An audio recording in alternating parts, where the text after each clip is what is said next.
Are you ready? So here we are for the practice. I want you to look at someone in this house and say, thank God you're sitting in your seat. Thank God you've got your TV on. You're on YouTube, you're on Facebook, whatever. Thank God you're doing the practice. Thank God you're giving me hope. Where you are right now today and your commitment to being here gives me faith in the future. Thank you for showing up. It makes a difference to me. And it makes a difference that I know you're in this world and people are in this world in the same way that I have the intention in showing up. Amen. It's big stuff. It's big stuff. So it is Black History Month, and we are in the midst of a series. It's kind of like a loose series, but it's a series. It's a McCabe series, loosely tying things together. But there is a theme. We don't promote the themes because I'm not a theme person, but there is a theme, and the theme is, can we be extremists for love? That, we have the option of being extremists for something, extremists for love, extremists for hate, and that might seem extreme to say, well, can't I be in between? Right? I don't want to be an extremist for hate, but I don't want to be an extremist. That's not the teaching of the master teacher. The teaching of the master teacher is that there is not gray area in between.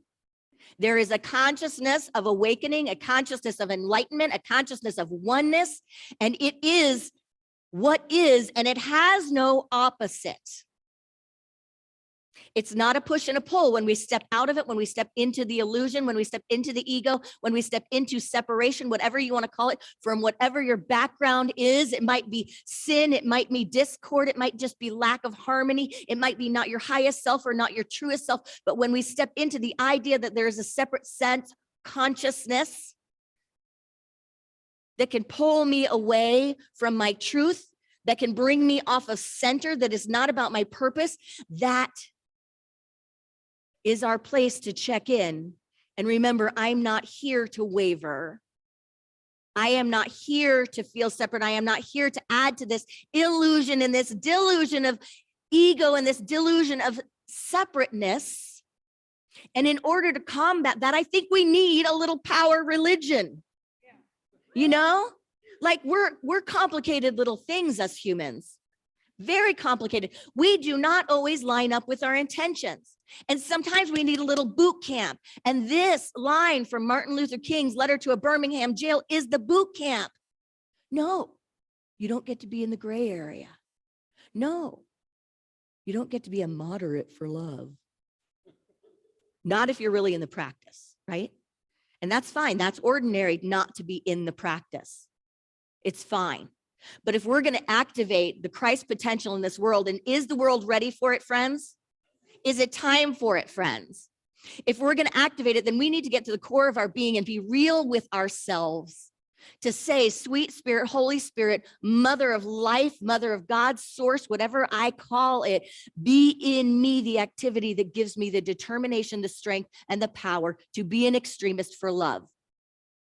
Melt away from me anything that is unlike this. I am willing to stretch. I am willing to go. I am willing to grow.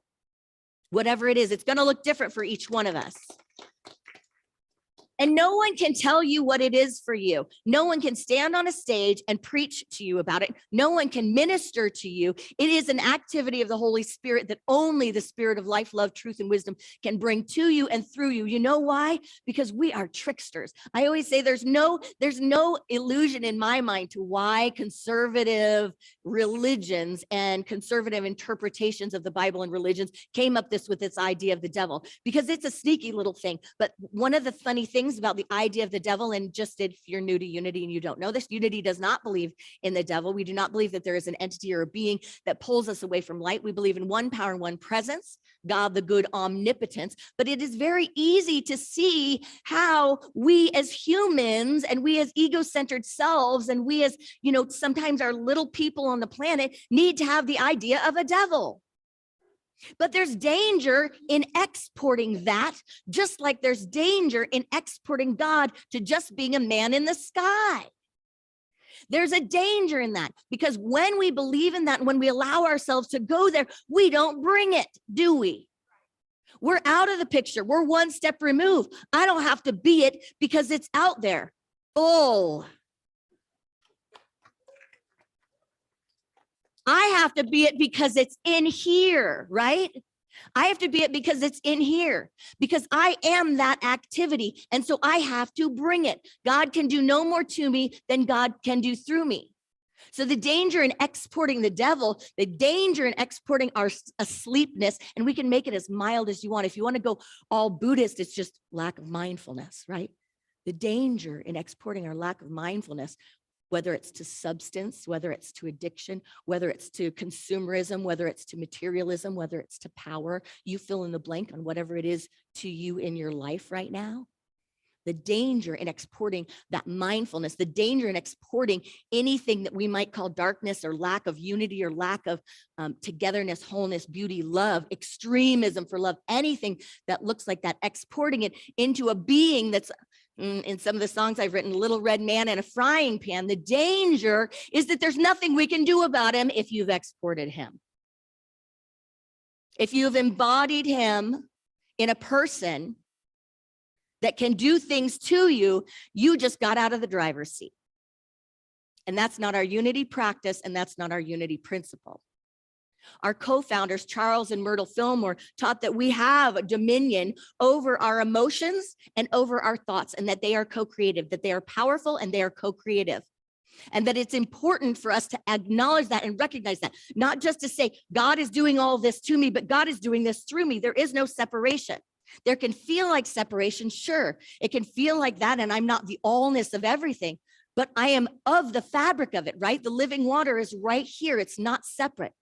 But if I export that, the danger is that I take myself out of the driver's seat in my car and I sit in the passenger seat. And sometimes in the darkest times in life, we get into the back seat. And we keep screaming at that driver to do what we want. And we sometimes grit our teeth and clench our fists and pray, saying, turn left, do it, slow down, there's a light. Oh my God, there's a light, stop the car. But we're just a backseat driver. And sometimes, friends, we get in the trunk like it's a carjacking. We stuff it, we shove it under. We wrap something around our wrists, or we ask someone else, hey, would you just bind me up for a second? And hey, you, could you just put some tape around my mouth? Could you just muzzle me? And hey, you, put me in the trunk and shut it and let me kick and scream about where I want this car to go and what I don't want to have happen. Now, spiritually, some people may think it's arrogance to say, get in the driver's seat. What do you mean? What about God? Where's God? And I think in unity, we toe a fine line, right? It's like we toe a fine line, and even some things in our practice push me a little too far. You know, I grew up Catholic, and there's things that I don't like to say because that a lot of unity people are comfortable with. Because I grew up Catholic, and I have this, I don't know, maybe it's like spiritually genetic or something. We might, I mean, really, there's probably an epigenetics thing. Oh my gosh, there's probably an epigenetics for your spirituality. Like we think we're all unique and all that, but we just really have things turned on and turned off. And we're like, okay, I'm going to be unity. Oh, okay, well, a little more expansive. Okay, this and that. Little mindfulness. Oh, Buddhism is calling me.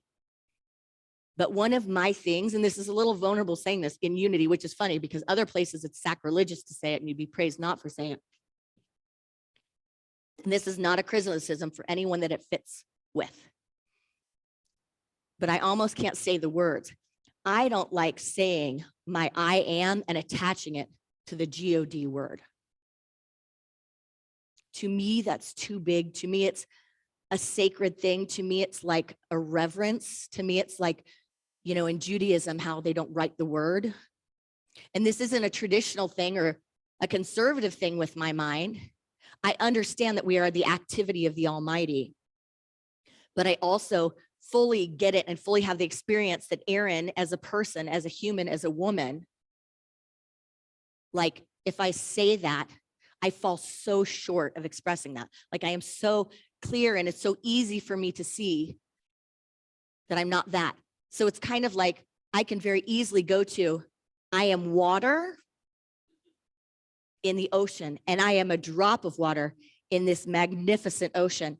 And where the droplet of water that I am goes and comes in, you know, I might share my H with you and then go get another O from here and take your O and, you know, give you 2 of my H's and then pick up 2 more and an O, but I'm still H2O. But I could circulate and swim in that all day long. But I've had in this unity teaching, and I've had in the practice, and again, this is not a criticism, but I've had people say the word I am God. In fact, I have a little one that has said that. I don't even know how, like I didn't teach her that. And I was like, yes, you are. Like you might be stretching me. I don't know how you absorbed that one without coming to church. But for me, the reason it's not about dogma or anything about that, you know, it's about reverence. And it's about the space where like, that's just a step that is an experience that can't be verbalized. So it's like, I don't say those words. But I do believe that the truth of the practice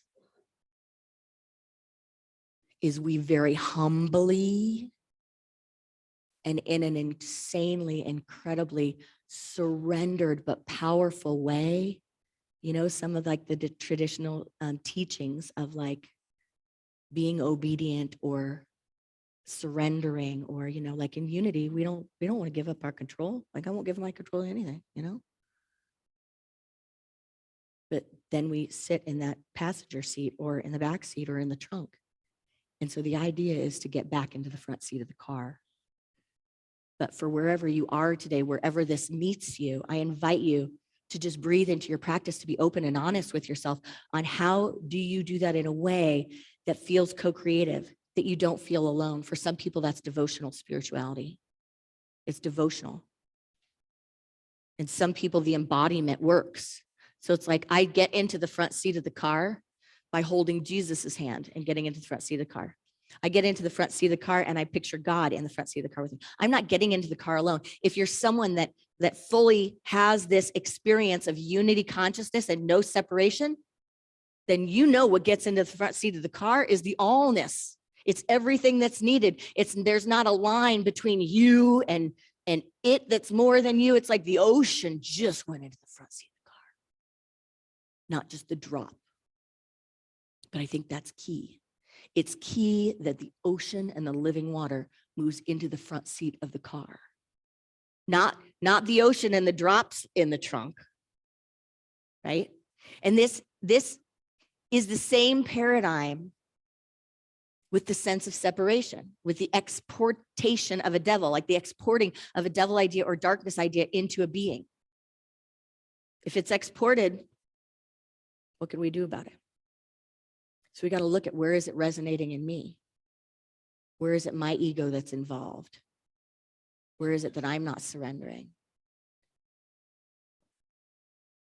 Where is it that I'm not willing to be an extremist for love? What needs to move in me?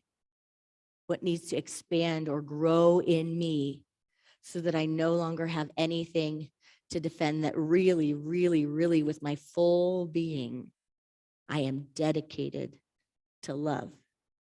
And that love and that dedication, that purpose and that power has a higher magnetic energy in my life than anything that I as a human or this world as humanity expressing can put up against it. Period. It has my full dedication. So it's like I as a person may have stuff I got to work through to get there. I may not be on board with that, But on a higher level, I got to be on board with that. So this line that I'm going to share in Letter from a Birmingham Jail is not the content of the letter, like not about what Martin Luther King is speaking about. But I want to point out that in the midst of his graceful attempt to communicate with the world around him and his colleagues, he shared his practice. And it's a unity practice. It's a Christ teaching demonstrated by the master teacher. It's a practice that I think anyone that has experienced deep levels of mindfulness, I think any saints, sages, awakened ones, master teachers throughout time have gotten this. And I think it's a gift for each one of us that we could overlook if we focus only on the content of his words and the topic of his words, rather than the full body of the consciousness of his words and where it's coming from and his practice. Are you ready? Before I tell you the line, well, I think I actually told you the line last Sunday, but we've learned from him, we've learned from Martin Luther King, we've learned about someone who is on purpose, someone who is clear about their mission, their deep purpose, and the importance of focus as far as how much time we have on the planet. Have you noticed that some people that had less time on the planet, like in their physical bodies, their focus was like laser focus, right? Their intention was like really powered up. So whether or not Martin Luther King knew or did not know that he had limited time in his body, in his earth suit on this planet, he exemplified and demonstrated that focus just as Jesus Christ did on his short walk physically on the planet. So what does this key have for each of us who have longer walks on the planet? Because right now, give a wave if you're already having a longer walk than Jesus and Martin Luther King in your earth suit.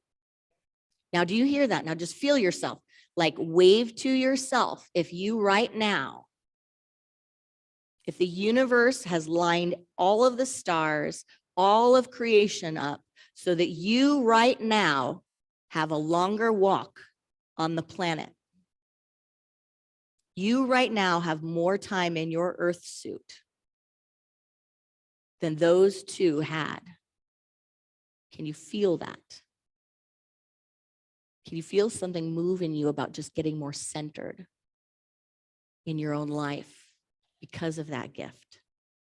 Recognizing that's a gift and asking yourself at a deep soul level, what am I going to do about it? How am I going to be more on purpose from this day forward?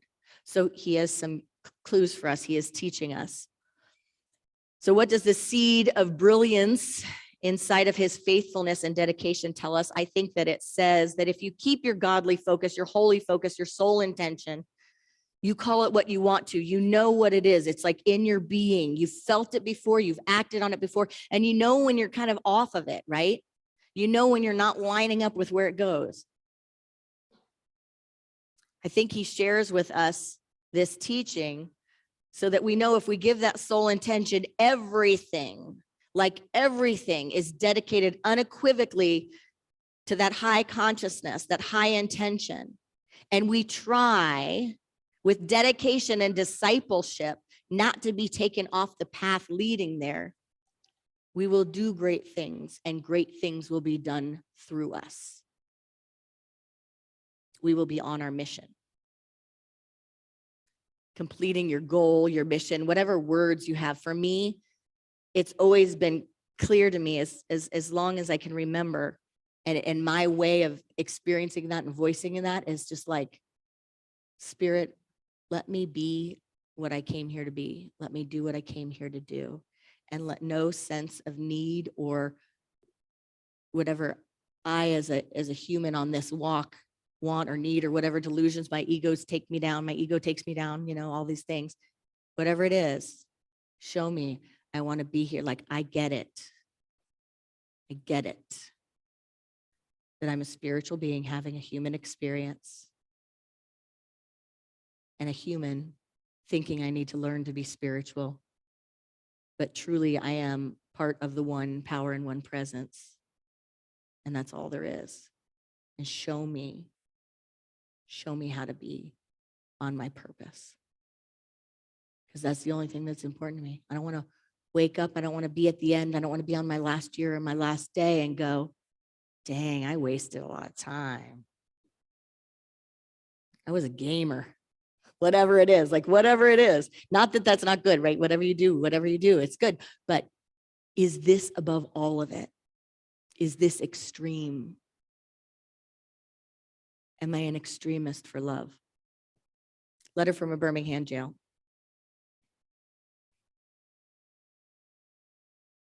This is the first line. Well, he talks about the extremists, but the first line, while confined here in the Birmingham jail, I came across your restatement calling our present activities unwise and untimely. And if you don't know the background, this is the letter that he wrote to his colleagues, like people that at the time he was like, you know, we have conversations, we can have understandings, we're growing together, there's some movement here. And they criticized him publicly. And he says, seldom, if ever, do I pause to answer criticism of my work and ideas. Breathe into that.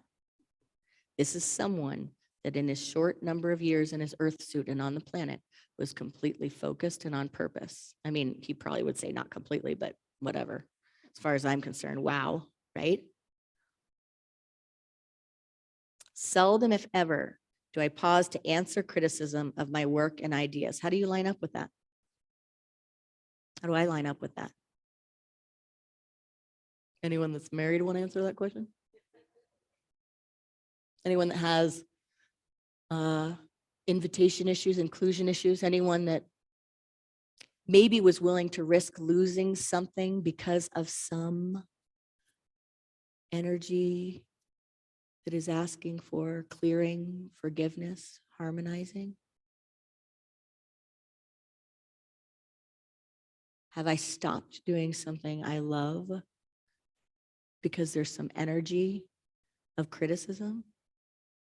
Have I stopped doing something I'm called to because there's any sense of fear around it?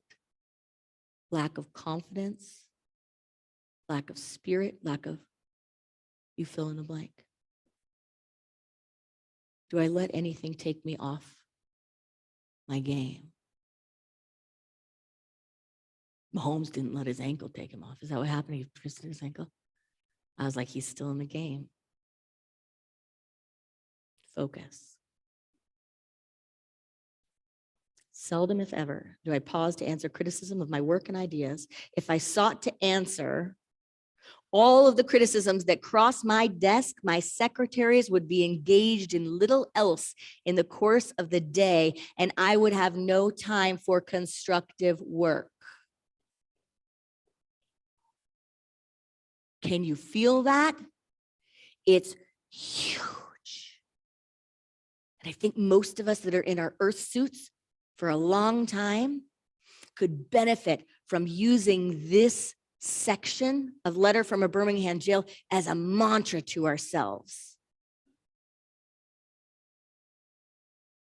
What would we get done? What do we get done when we're like facing backwards, you know? We're like living like this.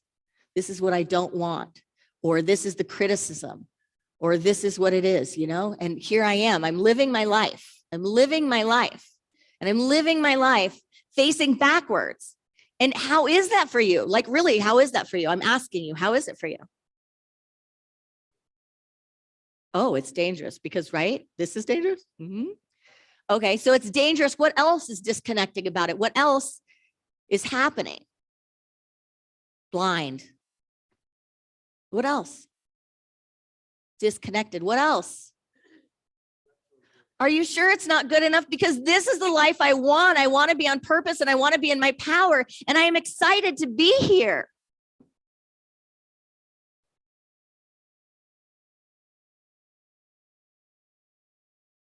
So can we face forward? Can we give more energy and attention to what we want to build rather than what we want to destroy? Can we give more energy and attention to what we want to build than what we want to destroy? There is no shortage today of things that so many of us want to stop. Line up at the door. There is a lot of stuff that needs to be stopped. What needs to be built? Because if one hand is reaching back to push something away, we do not have two hands to lift and face forward. And it's fine, right? We all do it. And we all need to do it sometimes, but be very careful when you're doing it to go, I am working with one hand right now. And then ask yourself, analyze it, and do what Martin Luther King did, which is in the next line. So this is our discernment faculty. Not from the ego, not because like I am an Irish girl. If some dog tries to come bite my daughter, I'm like, how valid is your apology? Are you very clear that you understand your dog needs to be on a leash? Because if you're not, I can have a fun public conversation about that. Like if you don't have clarity. If you have clarity and you have accountability, we're great. But if you don't want to see me having a conversation in public. I have to rein her in. I mean, I've done a lot of work on her. So she doesn't destroy as many things. She used to be Shiva the destroyer. Now mindfulness is there. So we get to breathe in and be kind of, the Native American practice of, am I called to say this?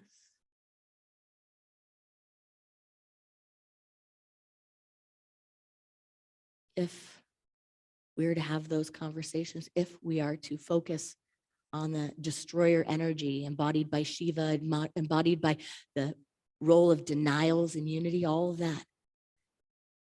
MLK has the key for us here.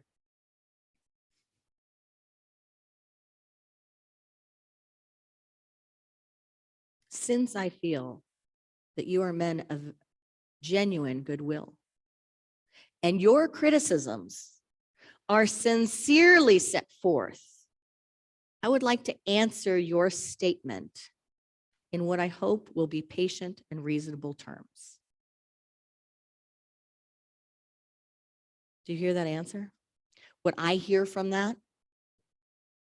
What could seem like, it seems like, okay, so he's doing something out of character. He's usually committed. He'll only, he doesn't respond to criticism. He knows that. He knows how that can drain your time. He knows in these short number of years I have on the planet, I'm not going to have my mission completed. I got that. So I need to have dominion over here, over the mind, of the thoughts and the emotions. And I need to be on purpose. I need to see if something's going to fulfill my goal. And if not, I'm going to bow out of it. I'm going to use my practice in whatever way.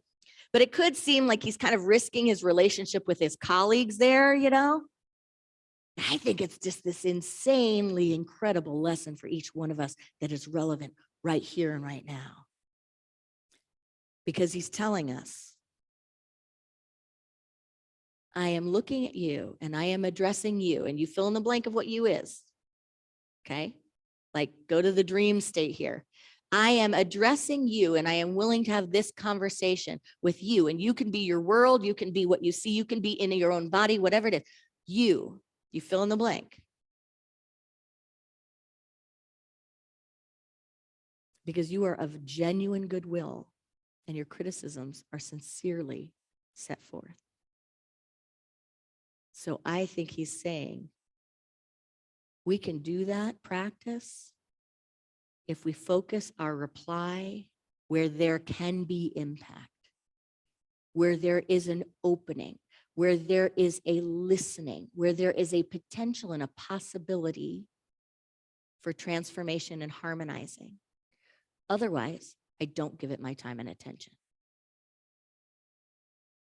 Otherwise, if I give it my time and attention, that is of my ego. That is of my separate sense of self. That is me, whatever it is, playing devil's advocate or trying to, be the destroyer, thinking I'm the one that needs to teach everyone how to be with their dog out in public. Like that's somehow my job, or somehow I'm going to change what you do. You know, you've grown up your whole life doing what you do, and somehow you're going to have a little encounter with me, and that's going to somehow revamp your whole mind. And that's somehow my mission.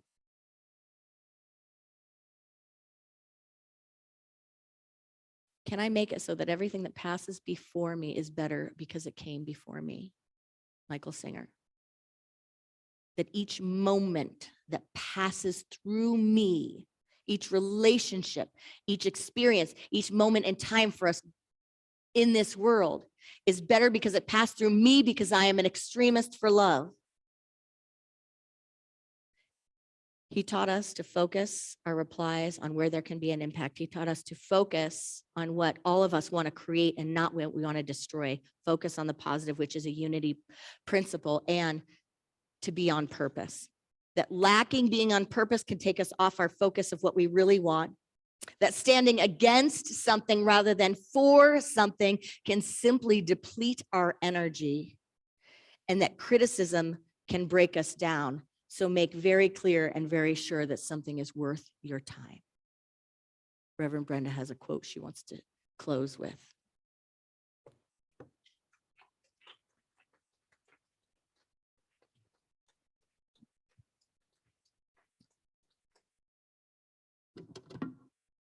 I do, Erin, have something to add.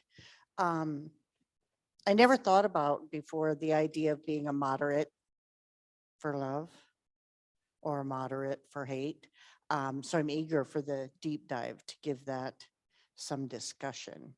And also the other thing that I pick up from what you talk about is, I mean, MLK, he was big, he was huge, he was a force of nature. And criticism daily, momently, hourly, I don't know how it came at him and what it was. I've read about some of it and how he responded to it. And you're talking about that criticism. What MLK, I think, taught me with his life: know who you are, know where you're headed, and make every step go in that direction. He had plenty of distraction. Anybody familiar with the author Brené Brown? She's written several books, and this is one of my favorite quotes from her book, Daring Greatly. And I apologize in advance for reading the quote verbatim. A lot of cheap seats in the arena are filled with people who never venture onto the floor. A moderate, maybe? They just hurl mean-spirited criticisms and put-downs from a safe distance. The problem is, when we stop caring what people think and stop feeling hurt by cruelty, we lose our ability to connect. But when we are defined by what people think, we lose the courage to be vulnerable. Therefore, we need to be selective. Discernment, right? We need to be selective about the feedback that we let into our lives. For me, if you're not in the arena also getting your ass kicked, I'm not interested in your feedback.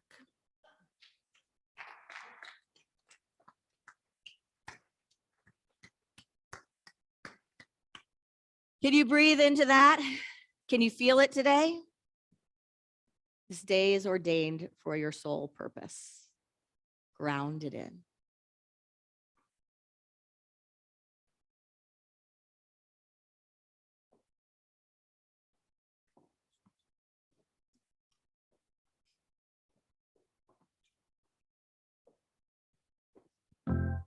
Sweet Spirit, sweet Spirit, take over this place, take over this place. Sweet Spirit, sweet Spirit, take over this place, take over this place. Sweet Spirit, sweet Spirit, take over this place. Take over this place. Sweet Spirit, sweet Spirit, take over this place. Take over this mighty Spirit, mighty Spirit, mighty Spirit. Take over this place, take over this place, mighty Spirit, mighty Spirit. Ooh, yeah, take over this place. Take over this place. Loving Spirit, loving Spirit, loving Spirit. Oh yeah, take over this place. Take over this loving Spirit, loving Spirit, loving Spirit. Yeah, take over this place. Take over this place.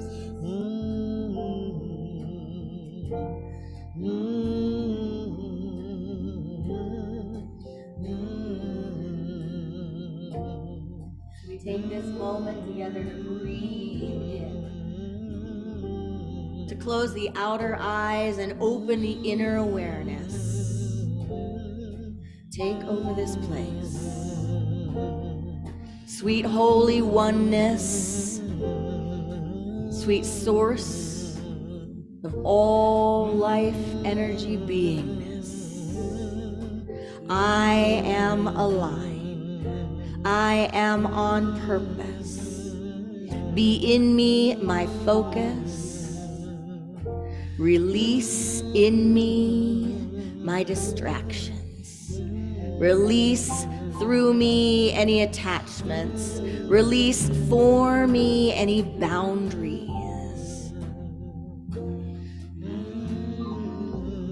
Here I am. Sweet Spirit, sweet Spirit, oh, take over this place. Take over this place. Take over this place. Take over this place. Take over this place. Take over this place. Take over this place. Take over this place.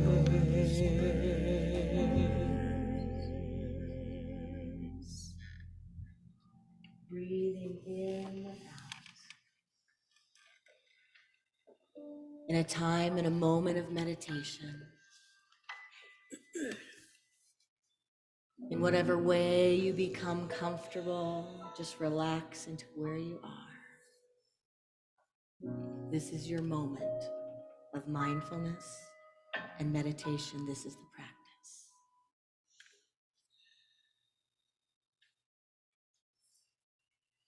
Can we fully connect with the energy in which we exist? The allness of it, the everything of it, the divine nature of it. Out of this energy, out of this source, we are created. And in this energy, in this source, we exist.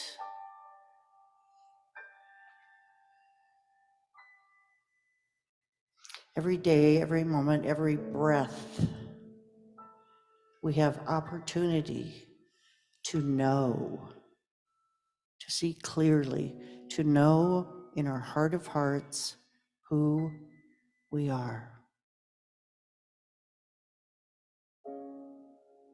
We know that We are here in this skin suit, on this planet, in this play called life. We are here to express to the highest of our consciousness, to the highest of our ability, to express divine wisdom, divine love. We are here to express our spiritual character, the attributes of divine mind, of God, of spirit, of source that are yearning and longing to be expressed as us. Take over this place. Take over this heart. In the words of Isaiah, "Oh God, create in me a pure heart."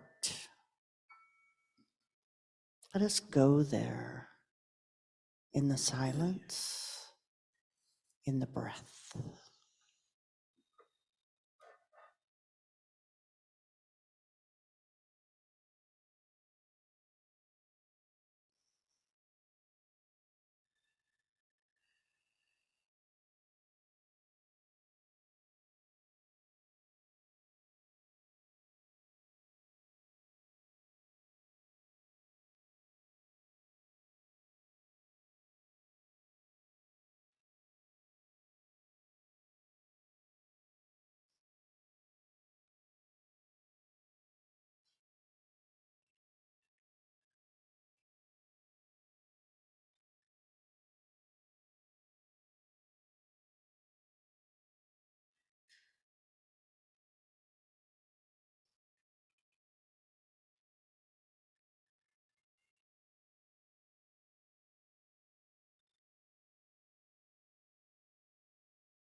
As we embody this presence, this divine nature, the energy of divine love, I invite us all to wake up our hearts and to sing and dance in the presence, in the moment, always giving thanks. Namaste.